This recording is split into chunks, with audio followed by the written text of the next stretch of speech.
trying to learn about Jainism, and just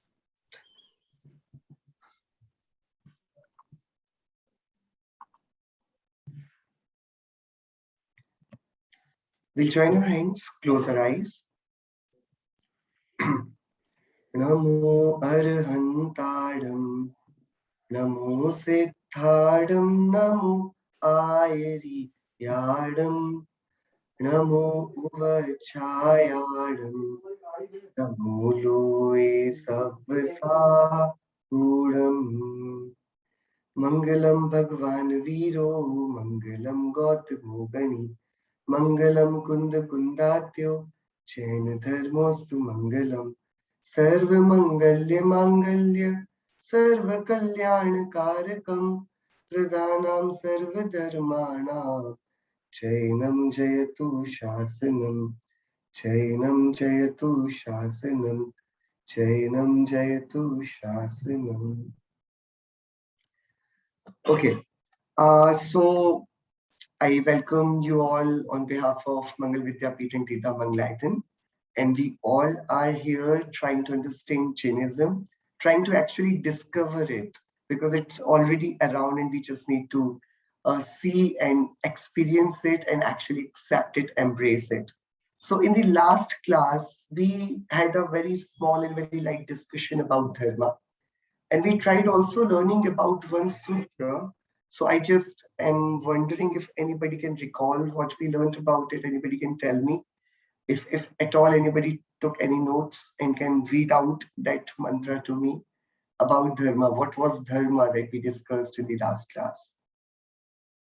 Yes, you can raise your hands if you can recall, or you can read, or you can check from your notes. So we would, anybody? Okay, I'll take it forward. So we tried learning about Dhammo Vattu Sahavo, and we saw that the religion is, yes, sorry, yeah.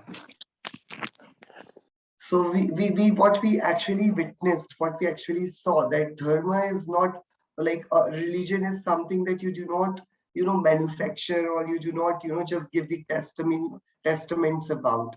It's very basic nature of dharma, just like a fire is only when a good fire, when it burns, when it like lights, right? And a water will be of no use when it starts flying but does not, quench your thirst or does anything good to you, or does not let the plants grow.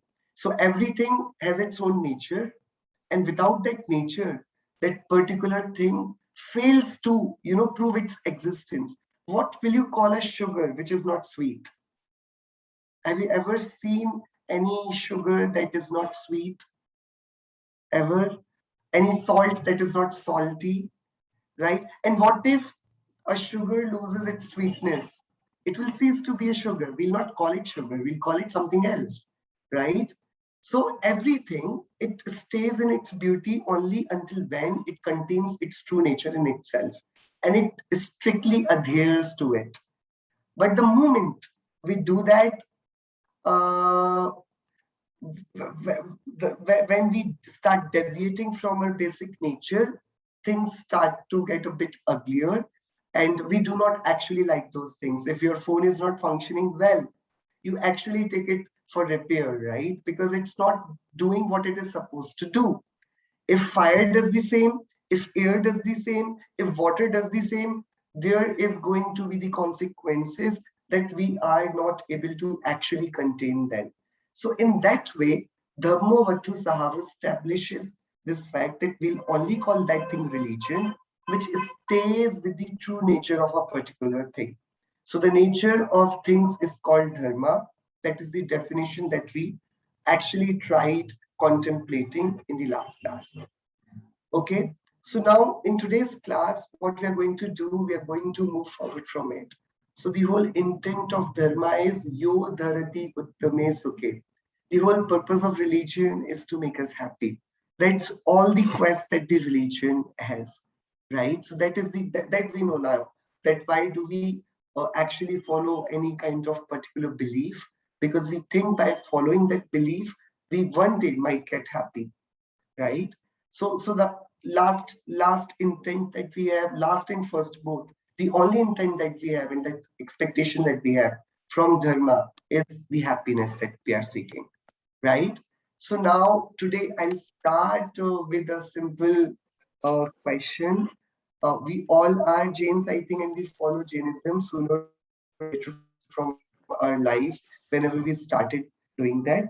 So my whole point is that one by one, you just experienced one thing, that what according to you is Jainism. Like, because we are at that stage where we can actually see other philosophies, other religions as well. And according to your understanding, what according to you is Jainism? So briefly, in a line or two, you can just tell whatever you could gather, whatever you have learned, because since childhood, your parents must have told you something about Jainism, right? So one by one, I think who is coming first to just share just an informal discussion that we are having. Yeah. What according to you is Jainism, as per your understanding, your version of it? Yes, Janav. Great. Yeah, please. I think Jainism is when you like see the difference between like the other dharmas, the other like religions, like the difference between what Jainism is and what other religions are. Yes, yes. So what according to you is Jainism? I think it's when you follow the like rules of what Bhagwan has sent, Mahavir Bhagwan has sent down, and like try So to follow whatever that. has been propagated by Lord Mahavira is Jainism. That's what you're saying? Yeah, So to try and any liberate. specific learning of the Lord Mahavira that you can recall at this stage?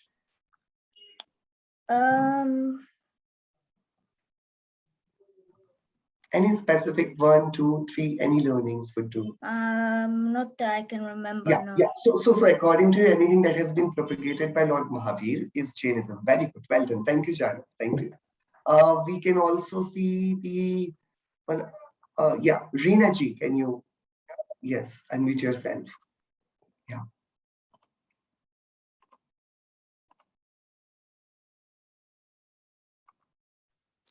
Sorry, am I unmuted? Yeah. Yeah. Yeah, it's basically the basic and real truth about existence, really. Okay. So according to you, the Jainism is about a philosophy that actually explains the basic truth of everything. That according to you, Yeah. Jainism is okay. Okay. So it's very in a very intellectual manner. It is that it. But I think if you ask this question to anybody who is following any philosophy, they'll hold this sentence true for themselves. Everybody will say, my religion is propagating the truest form of things. Whatever has been propagated by my God is truest, and any deviation from that is not true. So, Yeah. what makes you think that Jainism says everything, which is actually 100% true to its nature? Well, I guess in terms of comparing it to what you just said, I don't think it's been propagated by anyone. It's Okay. not what somebody has said. It's not what someone's told us. It's just, it is the actual real truth. So it is what it is. You can't even explain that. I can't anyway. That's brilliant, actually. So it has not been propagated, right? It's time and again has been retold what was already existing, right? So it has not been propagated or manufactured by any particular person like Lord Mahavira, Lord Rishabdeva. Nobody did that, according to you. It's just that whatever the nature of everything is, whatever the truth is, when you repeat that truth, when you talk about that truth, or when you believe that truth, you automatically become Jain, right? Yeah. That's what you think. Great, great, great. Thank you so much. Thank you so much.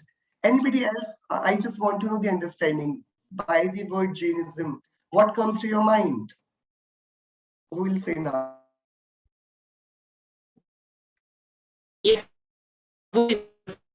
Jainism more as self-reflection.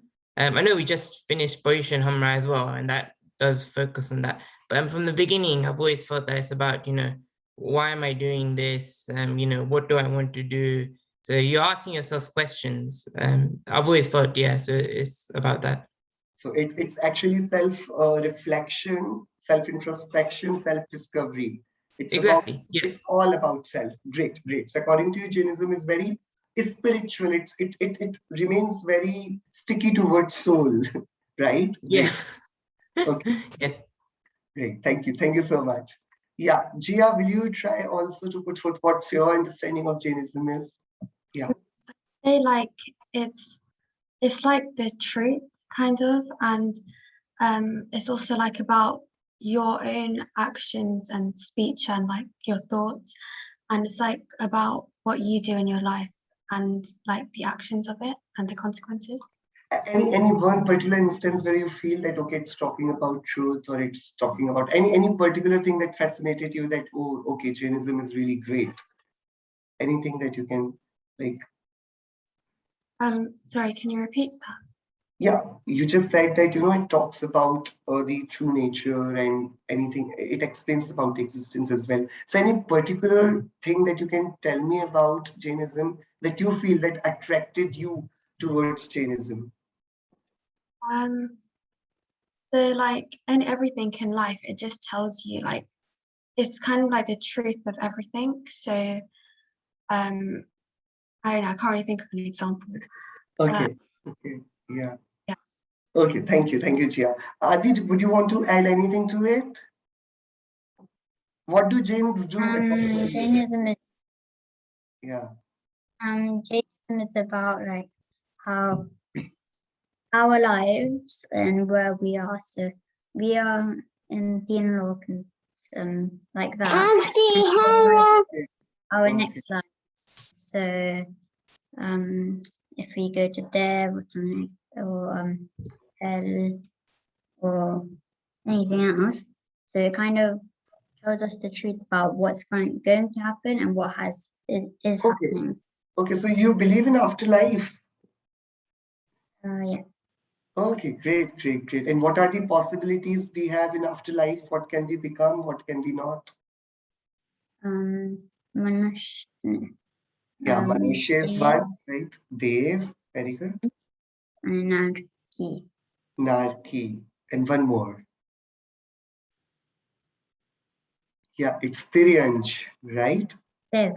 The animal form of life. Very good, Adi. So yeah, so Adi is also focusing on that, just what Gia said, that it also talks about the repercussions, the consequences of our thoughts, actions, and what lies ahead.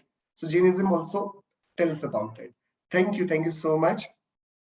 I can also see Nijaji. Yes, Nijaji. Can you please tell us what according to you Jainism is?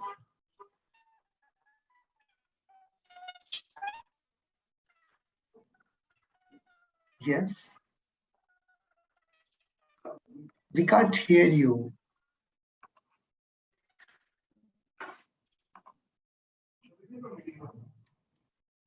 Mhm. Hello. Okay, I think Nijaji, we can't hear you as of now. Fine. So I think we have pretty much all the views on Jainism that we have. I mean, those of you who volunteered to say something. So Jainism, according to uh, if we just take an overview, it has been in this age told by Lord Mahavira. It talks about the very existence, the nature of things. It also tells about the thoughts, words, and action and their consequences, repercussions, life and afterlife, and the past life, everything. That's what Jainism is. But if I'll ask, I'll change this question a bit. And now I'm going to ask about your achievements. Let's say, being a Jain, what is so far has been your biggest achievement? So let's say if you ask this to me, maybe I'll say that I have had a fast for one day where I did not even drink water, or something from Jainism's teaching you imbibed in your life, and that you consider that okay, you did something what has been told to you and you felt good about it. Did you do anything, like it can be anything? You left eating something for a day or for a month, or you went to some place and actually enjoyed, or anything. So since we know that we all are Jains, and we know that Jainism is talking about all the good things, all the true things, I just am curious about anything that you're proud of. What have you done being a Jain so far? It can be anything, anything routine that you follow. You know, you do not eat something, or you do certain activity, you chant certain mantra, you do any part or anything, or you have practiced any ikasana, fast, whatever. So one day when I would want, according to you, what you are proud of that as a Jain you do, right? So just, we are still breaking the ice. Actually, I'm trying to get better with you guys so that we are a bit more informal while we learn. So, okay, Janav raised his hand again. Yes, Janav, great. Um, I think that what I've done as a Jain is that every day, you see like at school, you see your friends eating like non-Jain or stuff, or like, and then you feel like that I've been proud of that I don't eat non-veg because I don't want to hurt any animals, so I Wow. don't get pap. Mhm. That's really so you're proud of it? You consider it as Yeah, yeah, right. because as like they don't know what Jainism is like, so they just do what they want. But as being a Jain, you can like see what they're doing wrong and what we're doing right. Correct, correct. So they have no idea what they are committing, right? Yeah, What they're going to actually, when it redeems, it's going to be a great eye opener for them, right? But yeah, being a Jain, we are really fortunate that we are already saved from such unnecessary violence, right? Which was not at all required. So do you feel sometimes that, oh, fish, that I am a Jain? What if I was not a Jain? I could have enjoyed all these things. Does this thought yeah. ever? I always get the thought that if I was not a Jain, what would I have done? Like, would I have been eating this, or like, Oh, what would I have done? great. I'm really, really glad by your answer. Great, Jana. Okay. Yes, I can see another hand. Reena ji, yes. Yes, please. Please give a chance to other people to speak as well if they have their hand up. I cannot see anybody's hand as of now. Okay, fine. So I wouldn't necessarily say it's a thing of like being proud, but in terms of how Jainism has had an influence on my life, I feel like the way that I think about situations or deal with situations is different to maybe how I would have if I didn't have sort of Jain principles in my life. So, you know, if something bad happens, like say if I hurt myself or if I lose something, I don't try and blame it on someone else. I try and think about it that, you know, that was what was going to happen in my life because of my past actions. And, you know, that everything is pre-written already, and that's just the way it's going to be. And, you know, if somebody passes away, then their soul has, you know, moved to another body, and, you know, everybody has to, you know, pass through those cycles. So things like that has Yeah. an influence on my life. Yeah, so it has protected you emotionally and it has made you stronger, right? From like it has given you a closer look to life and how to actually endure it. Correct. Yeah, Great. yeah, That's definitely. great. Yeah. That's really great. Okay. Okay. Who is going to share with me next about their influence, like the Jainism influence in their lives? Anybody? Uh, Kirpa ji, I don't know. I'm not sure if I'm reading your name right.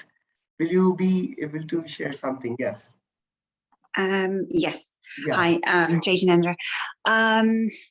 So for me, I've just the last few years have been particularly difficult. Just with my son has been quite unwell. Oh. So just coming to terms with what is going on with him and getting through the last few years. I think if it wasn't for Jainism, it would have been very difficult, and having the faith in the religion. So for me, the religion has been really, it's been a good test to my knowledge of the religion, I've been able to apply it, because knowing what I've already know, it's able to help me deal with things that life throw at you, and yeah, being able to accept and just stay positive throughout the situation. So yeah. Great, great. So not just learning it, actually applying it in life has helped you a lot. Great, great, Yeah. great. Thank you so much for your thoughts. Yes, anybody, Niam, I can see you. Yes, can you tell me what is your, being a Jain, what are you proud of? What you have done? What do you do? Not eating meat, I think, and garlic and things like that. Because then you're not killing any animals or anything. Correct, correct, correct. Very good, very good, very good, Nia. Yeah. Okay. Adi, would you share something? I'm proud of like how I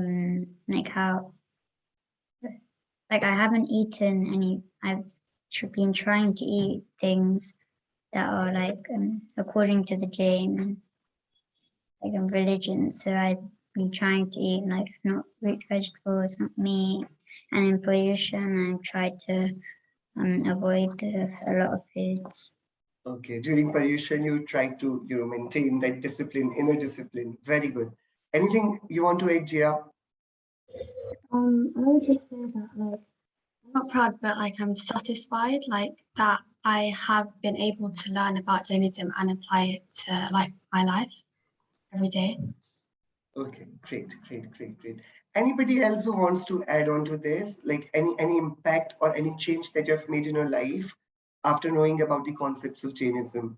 Janav, I can see your hand raised again. Do you want to add something? Yeah. So there's also like when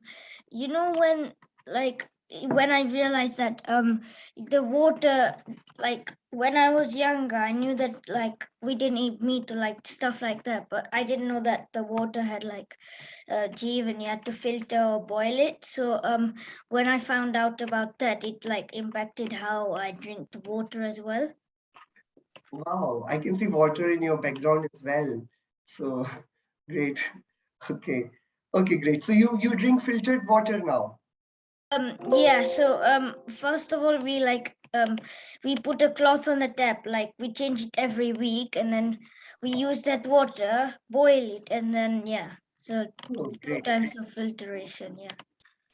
Actually something to be proud of. Very good, Chana. Very good, very good. So even Jainism also tells you that not just the meat, it's also about the life everywhere. It's even in the water, in air, fire, right? We learn about it as Sthawar Jivas. Great, really great.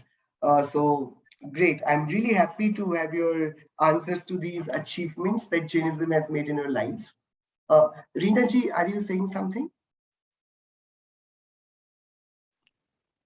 Yeah, just I forgot to also add that if it wasn't for Jainism, then I wouldn't have gone from vegetarian to vegan. Okay, okay, great. Yeah, so I think Jainism is in two ways it is affecting. So if I just summarize whatever you have just told me, whatever you all have just shared, if I summarize it in 2 points, Jainism, when it works on your soul, it makes you very emotionally responsible and strong. It makes you your EQ, I think, emotional quotient in your spiritual quotient for sure, higher, and it tells you that how to pass the test of time. Like when you are stuck in life in extreme situation, it becomes your moral support. The concepts of Jainism, they help you to stay stronger and to just hang in there while everything shatters around. So that's how it repairs your soul. And at the same time, it also builds your character, which is, more of body driven. What to eat, what not to eat, what to drink, what not to drink, how to walk, how to use things around you, and how to, and to what extent allow luxury to get into your life as well, right? So that way, it actually does a two-way job. Not only it filters our soul, it also polishes our character. Like overall, what we do with our life, with this whole body thing, which has been attached to us. We are soul, right? And this body is different. But we become so responsible correcting our soul that automatically this body also has that scent of character because of the purity of our thoughts. So in two ways, Jainism has been actually, what should I say, transforming lives around globe since centuries, since Tirthankar Mahavir, since Tirthankar Rishabdev, and I don't know, since time immemorial, we cannot even say how many lives the Jainism has transformed. So that's why we all are here to learn about it and to just know in more depth how best we can use it for our betterment. So the topic that I have today for you is a very basic one. And that's how the Jainism begins from. And because we have to reach to that ultimate happiness, I'm going to talk about things that you already know, but it will not be in the way that you know. We'll be talking and we'll be discussing about it. So we'll be talking about the five Parmeshtis and the famous Namokar mantra that we all chant daily on a daily basis. Even before going to sleep, we also chant it, right? So it's very pristine mantra that we have of our religion. So we're talking about the five Parmeshtis and the Namokar mantra. But before we start talking about Parmeshtis, I would want to know how many of you have, how many of you know the meaning of the word Parmeshti? Anybody knows what Parmeshti is? Have you ever heard about the Parmeshti word? Right, I think you all must have. In Pachala, right? Parmeshti is quite a very popular word, right? So we have five Parmeshtis: Arihant Parmeshti, Siddha Parmeshti, Acharya Parmeshti, Upadhyaya Parmeshti, and Sadhu Parmeshti. So everybody knows the name, I think, because we all know. Anybody in this class who does not remember Namokar mantra? I think everybody does. I'll believe so. If not, do not worry. We'll actually be learning it as well. So it's fine. But so in Namokar mantra, we actually go down to five Parmeshtis. So I'm not asking you the name of the five Parmeshtis. I'm asking you about the meaning of the word Parmeshti, or what do you understand from Parmeshti? When it's called Parmeshti, what does it mean? Right? I see two hands that are raised. Yes. But I would want, Siana, I think we have not asked you anything as yet. Have you heard about this word Parmeshti ever? I've heard of it, but I'm not entirely sure like the correct meaning of it. Yeah, it's okay. It's okay. Can you just just say whatever it comes when you hear this word, whatever comes to your mind. Yeah. I'm not sure, but are they all like some sort of like teacher? Because they've all like gone like through one of the stages. But I'm not entirely. So in you know Namokar mantra, right? Yeah. So in Namokar mantra, we go down to five Parmeshtis. So these five can be called supreme souls because we're going down to them, right? Obvious reasons. Because we're going down to these five people, they already get an edge over us. They're superior to us. So they're the five supreme beings.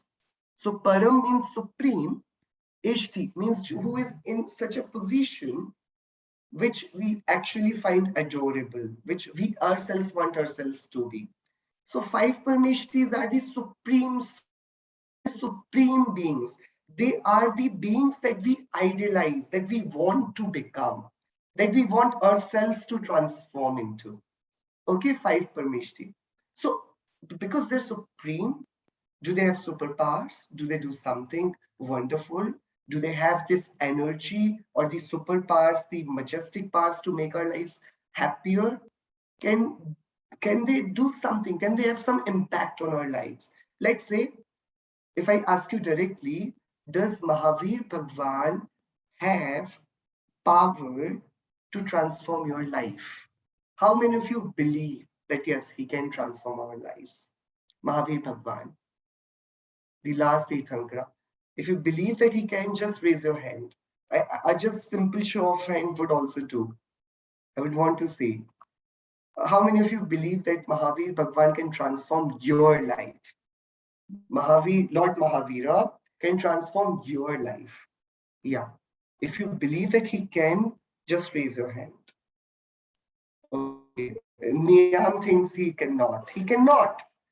Isn't it a quite offending? Oh, Niyam, Mahavir Bhagwan cannot transform your life, or can he? Can he? Okay, okay. So I see a few of you actually feels that Mahavir Bhagwan can. So that's what the word is. Word is Parmeshti. And with Parmeshti word, many of us might get confused that, okay, because they're supreme souls, the supreme beings, is it possible for them that they're also equipped with superpowers? They are the protector of the universe. They can save our planet, right? Do you follow any superheroes? Spider-Man, Batman, Superman, Iron Man, right? All these protectors of the universe, right? So any of the five Parmeshtis, do they also have these powers? Hmm? Do they have these superpowers? Do you think they can have some serious impact on your life? For this, in the last class that we learned about it. So I'm sharing a quick, short, funny video. Let's have a look of that video and let's see what sense can we make out of it, right? So the question is, do these five Parmeshtis are super souls? The answer is yes, they're the superior souls, the supreme souls, right? They're the supreme beings. But if they are the supreme beings and we idealize them, first assess what do they do? Do they have any impact on this universe? Can they actually have the power to transform our lives? If I'm adoring them, are they going to help us? Can there be any possibility of a transaction that I give them prayer and we receive certain reciprocating gifts from them? Can the deal actually happen, right? We need to know that. So for that, first try to understand the world and what madness is going into the world. So it's a funny video. Just have a look at it and then we'll discuss about it. But I'm going to ask each one of you your observation on that video.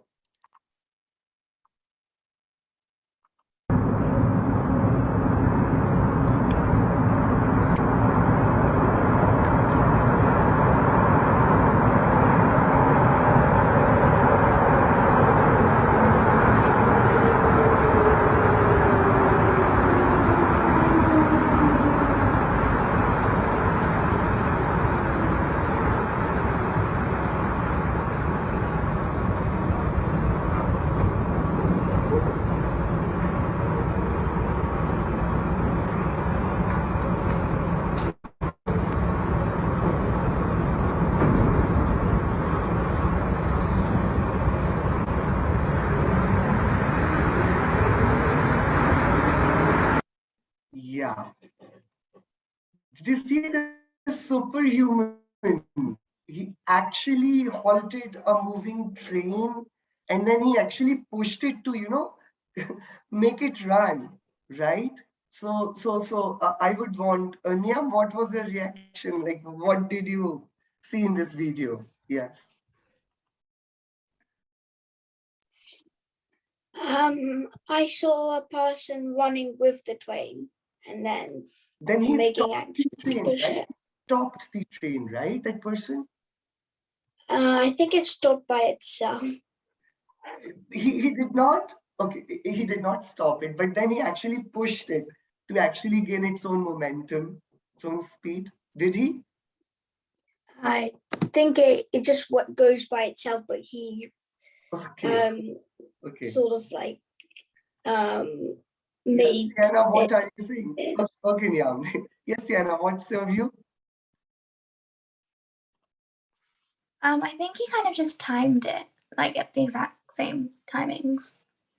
No, but As it, so is he strong or not? The no, question is, he's the strongest man of the world, right? no, he's just smart and he timed it to the right timings. Okay, okay. I think Sahilji, you are smiling a lot. Tell me what's your observation on this? I think he's a very good actor. He knows when to get in the position to stop it, and then when to get into the position to move it. So credit to him for that. But yeah, he's a good actor. He acted it well, but he did not execute it, right? Yeah, exactly. Yeah. Great, great, great. Yes, Jana, what's your view? I think that the engineers that made the train they started it and then the person just like when the train was coming, it was already like slowing down, but then it was on his like verge of slowing down, so he just put a hand on it and it stopped. And then when it was going again, the driver, like the mechanisms that make the thing work, was already working fast for the Did that person have some superpower or not? No, because he just acted like he tried to, he used his smartness to make like what this like No, but his smartness actually make him look fool, right? yeah Yeah, right. Exactly. Great. So the whole point about this video is that we generally use this video just to make a point that in this world, actually, we have very little influence or zero influence over other things. You know, just like that person, our whole life is. You know, how many of you actually, while wake up in the morning, you guys all wake up in the morning, right? So do you push some button, okay, heart start beating, check breathing, breathe in, breathe out. What do you do to run your body, the whole blood flow that is happening inside your body? What exactly do you do to run your body? Anybody consciously, do you breathe consciously? Okay, breathe in, breathe out. Do you actually make your heart pump? Anybody of you, do you pump your heart so that it beats? Does it happen like that? No, it is automatically happening. Okay, when do you laugh? How many of you can laugh now? Can you tell me? Can you laugh? Let me ask. Yes, Adi, can you show me how to laugh? Yeah, correct. Okay. Now, this is how you can show me, just like what Sahilji just said and what Janav also said. You can act how to laugh. But if I ask you to laugh or ask you to cry, you can act like that, but you cannot cry. You cannot laugh. For laughing or for crying, you need a reason. You need a situation. Is it or not? Right? So we can act. I can tell you how to laugh or how to cry, but I cannot cry just and when you ask me to do it. I need a reason for crying. I need a reason to laugh. Means, do I laugh? Do I cry? Can I laugh? Can I cry? How many of you can cry? Can you raise your hand? Who knows to cry? Janav, seriously, you know how to cry. Can you when cry there for me when right there now? when there is like a situation, like for an example. No. If you know, then you can do it in any situation. No. I just ask you to do it, do just cry. Can you cry right now? You can act, but you'll not feel the same pain that you feel when you actually cry. Yes or no? I can ask you to just explode in joy, but you not actually feel that happiness when you actually listen to a good joke and you just, explode in joy. Yes? So actually what Jainism says is that we actually are on autopilot mode. On our lives, we are not even smiling on our own. We're not on our own. We have very little influence even on our emotions. Let other things be very away. I mean, if I do not have my influence on my emotions, right? Anybody who cries does not want to cry. Do you know somebody who wants to cry and cries? No, it does not happen like that. You do not cry out of choice, it just comes to you. So in Jainism, we have all our emotions that have been defined by no kashai. Hasya, to laugh is a kashai. Rati, to like something is a kashai. To actually feel sad is again a kashai. So Jainism says that everything it does its own work on its own principles, on its own science, and we all are at the same time together sitting. So just like that person timed his skills in a very timely manner, he tried halting the train. Similarly, whatever we do, we actually time it, and then we get this illusion that I halted the train. But the reality is something very different. It's very much different from what we actually assume it to be. So when we talk about Parmeshtis, that's why our Bhagwan, that whom we call Parmeshti, whom we idolize, we do not give them any duty of this world that, oh Lord, you actually have made this world. You have actually done some wonders to this world. Thank you that you have made Narak. Thank you that you have made Swarg. Thank you that you have made animals. Thank you that you have made humans. In senses, if somebody is, why will he make hell? See, just like let's take it for a case. Um, whom should I ask? Nija, right? If assume that you are a god, okay, and you have the responsibility to craft this whole universe, would you create poverty?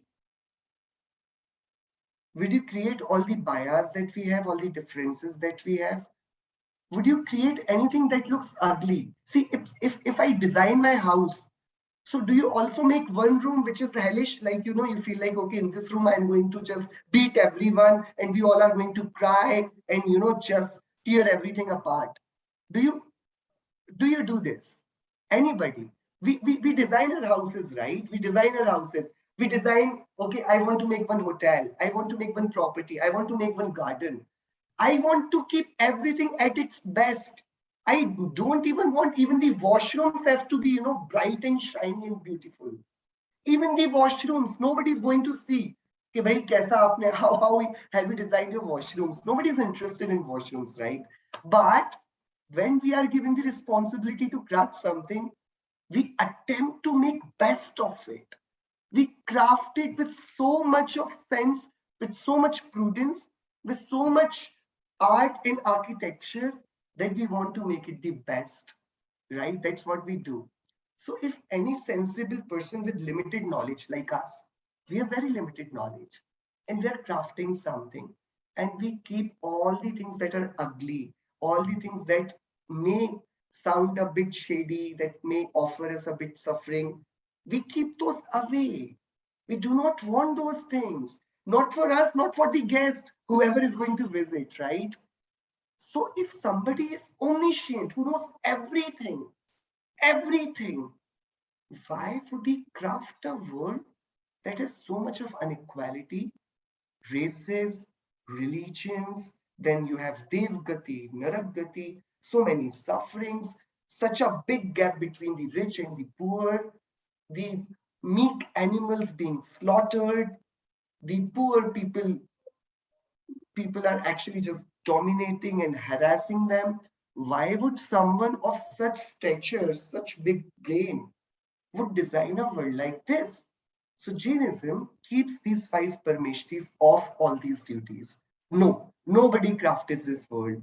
If we tell anybody that, oh, thank you for creating this world, it's not a compliment. It's actually an insult.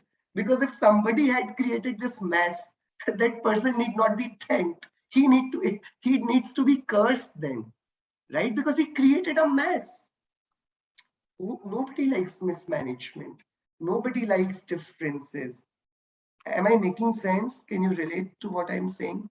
That's why when we say Parameshti, we never assume our Bhagwan doing something to any of this world. They're not doing something to us. They're not doing something to sun, to moon, to earth, to Nandishwar, to Devgati, to Naragati. The five Parameshtis, all that they do is to themselves. It remains with them. And that's what they actually embody. They are the embodiment of those principles that whatever we do is we do unto ourselves. Whatever we do, it just comes back to us. If I am angry at you, no, I'm not angry at you. I'm angry at myself. If I hurt you, no, I'm not hurting you. I'm hurting myself. It looks like that I'm screaming at you. But no, I am screaming at myself. That's how this whole thing works. And that's why when we talk about five Parmeshtis, it's not about a god who is, loaded with all the superpowers, all the great equipments of destruction, who can, in his one snap, who can create this world, and another snap, who can destroy the world.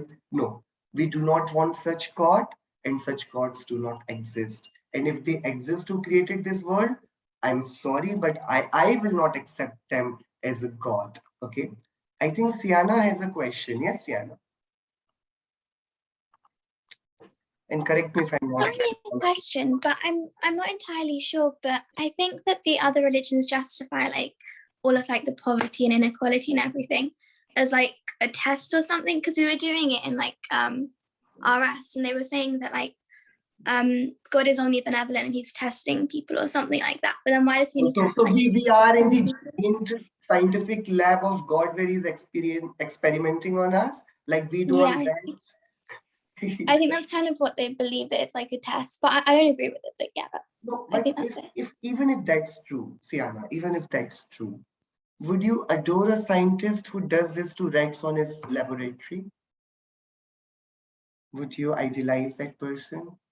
No, I'm not saying it's good. I'm just No, saying no, I'm not saying that you are saying it. We are just putting it on floor for everybody. That even if somebody in his wildest imagination says so, that okay, it's the great thought of the God to put us through all these mess, all these roller coaster ride of emotions and this hysteria that we all are playing through. Yeah, somebody might say, okay, it's his will and it's all his, we all are just the game for him, for his entertainment, for his amusement. But no, in real world, if somebody kidnaps a person and keeps that person in his house for his entertainment, that's a slavery, that's a crime. We call that person a criminal, not a god to adore that person. So we have to put it on floor, right? Even if you imagine a god and a scientist or somebody who's experimenting on life, whatever it is. And then if he's omniscient, why does he need any experiments? He knows everything, right? So it all just cross checks and the logic doesn't settle. And then we choose to not believe in it. That's how it works.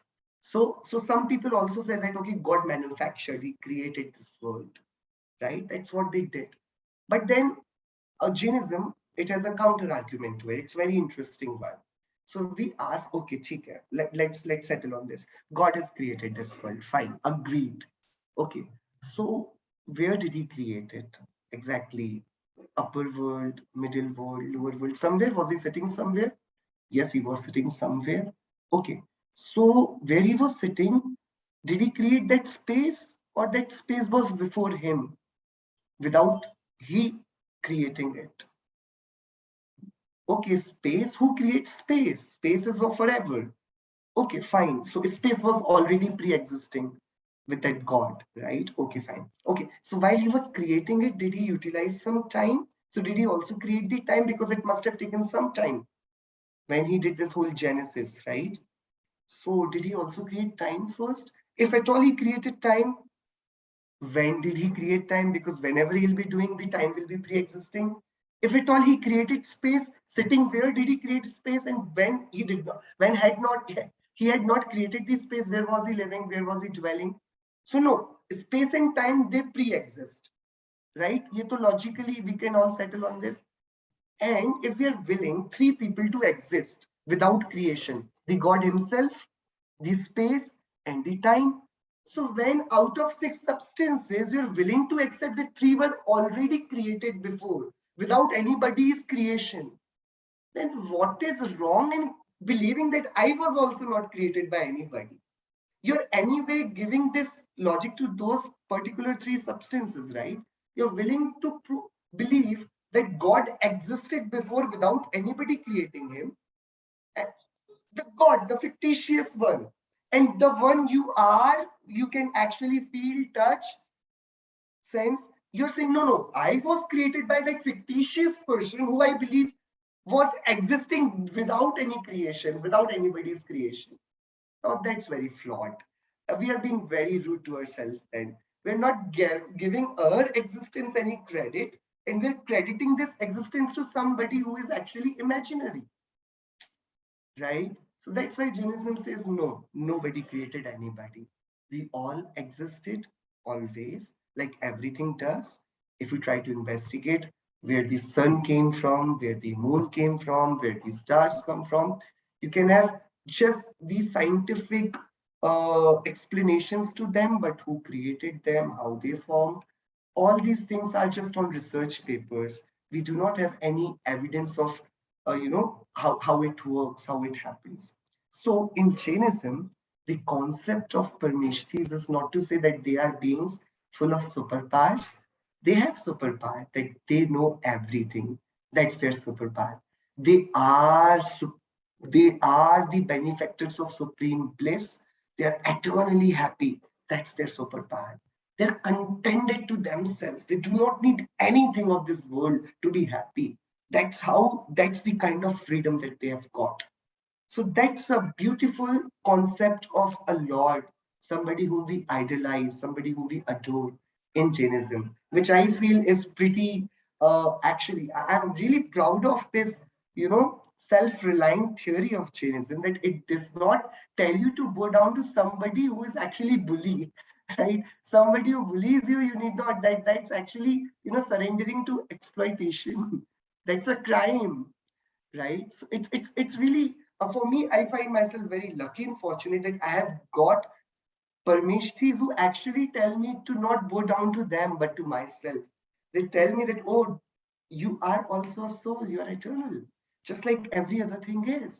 And if you are going down to us, have you ensured that you have acknowledged your own existence?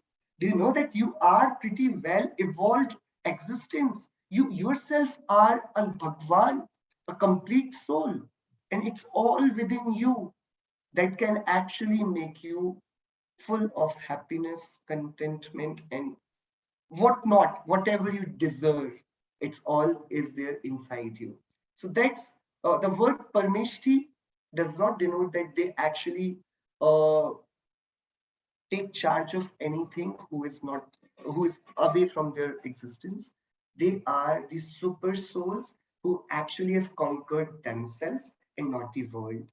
And when one conquers itself, the world automatically surrenders in front of them. And that's what has happened to these five Parmeshtis. Okay, their name is simple. Their name is Arihanta, Siddha, Acharya, Upadhyay, and Sadhu. It's a very interesting gatha. It's a text 2000-year-old written by Acharya Kunkundev. We'll be taking it up in the next week's class. But the whole point that we made today is that what is the, like, whom do we actually idolize and adore? It's not somebody who has all the boundaryless, all the powers that he can do harm to anyone, he can bully anyone. No, that's not the concept of God in Jainism is. In Jainism, it's a very simple concept that we all have the same nature. I'm not somebody who is greater than you. You're not somebody who is smaller than me. No, we all are equal. And if we realize that we all are equal and we just give ourselves enough respect and we actually treat everybody with enough sensitivity, with enough maturity, with acknowledging everybody's existence, in a way we'll actually make this life a life worth living, and which we must do. Okay, just to end today's discussion, I'll just run a 30-second small video, and maybe we can start our classes from that, and we'll do. I think Niam had a question. Yeah, who has a question? Niam. Sorry. Niam. Yes. Yeah.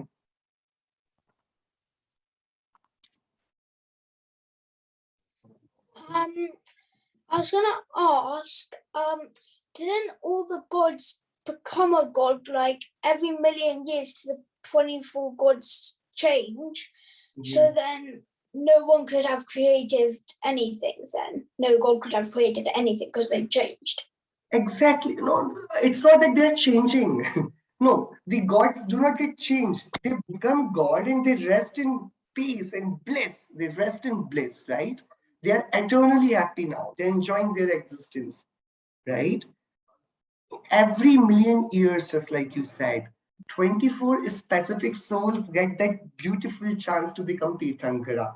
But at the same time, there are infinite souls that can still become Bhagwan, normal Bhagwan, not Tirthankara, which is our second chapter. We'll be discussing about that as well.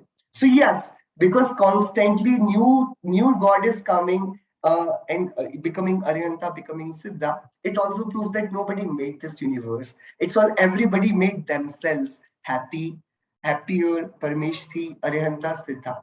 That's the whole point. Great point, yeah. Thank you.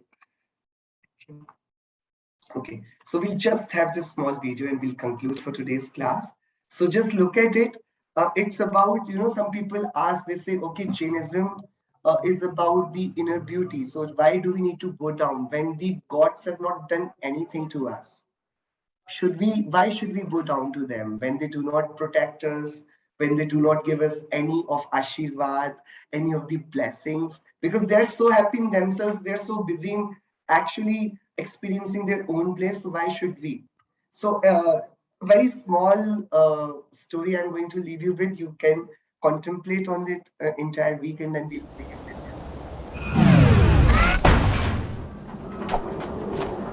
Just a second, I think.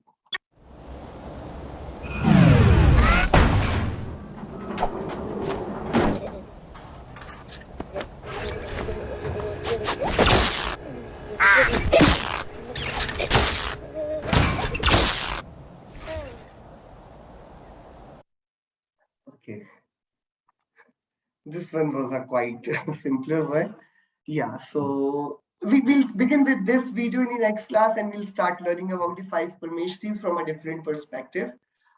Till then, if you have any questions, you can ask me right now, or if at all, if you want to say, if you have any questions during the week, you can actually write it to me. I'll share my email address or WhatsApp number as well. So let's start with 5 Parmeshtis and Namokar Mantra in the next class. But actually think about this video. It was just about an UFO that came down to Earth and it did something disastrous for itself.